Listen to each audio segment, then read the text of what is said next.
Мінезіңді көрсетпе, сенің мінезің маған керек емес. Мінезімізді біз адамдарға көрсетем деп, біз Құдайға көрсетіп жатқанымызды білмейміз. Жақында бір әзіл ретінде шықты ғой. Мектепте мұғалімдер мінезіңді маған көрсетпе, ата-анаңа барып көрсет деп айтады. Ата-анасына мінез көрсетейін десе, мінезіңді қатыныңа көрсетесің деп айтады. Қатынына барып мінезін көрсетейін десе, қатыны мінезіңді басқаға көрсетесің деп ол да айтады. Сонда кімге мінезімді көрсетем дегендей әзіл ретінде айтылып жүрді. Мінезімізді ешкімге көрсетуге ақымыз жоқ. Шынымен сіздің мінезіңіз ешкімге де керек емес.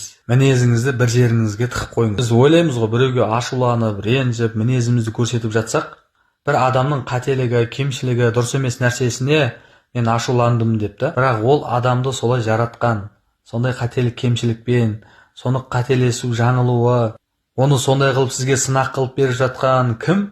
Әрине Құдай. Әрбір нәрсе Құдайдың қалауымен болады. Ал сен Құдайдың қалауына ашуланып жатсың, мінезіңді көрсетіп жатсың, ренжіп жатсың. Ал саған Құдай сабыр ет, кешірімді бол.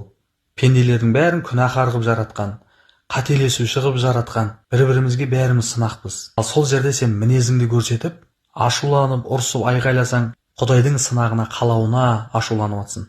Және шайтанға беріліп жатсың. Сондай ашу мінезбен өз-өзін ұстай алмай, ажырасып кетіп жатқан, бір-біріне зияндық, зұлымдық жасап жатқан, сондай мінезбен депрессия, стрессте жүрген адамдар көбейіп жатыр да қазір қоғамда.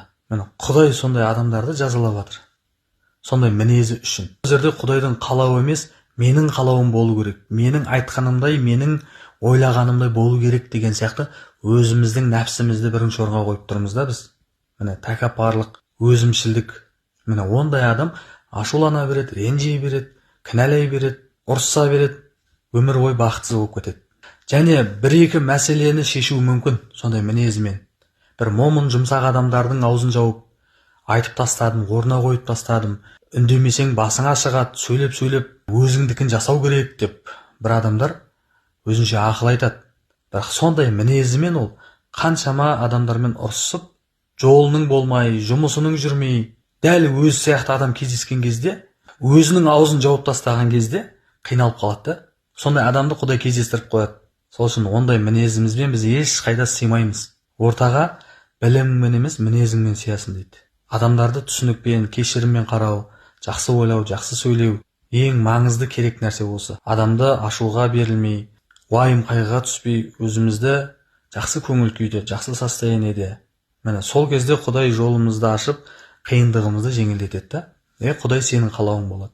Сенің сынағың, сен өзгертетін, дұрыстайтын, шешетін бәрін Құдай.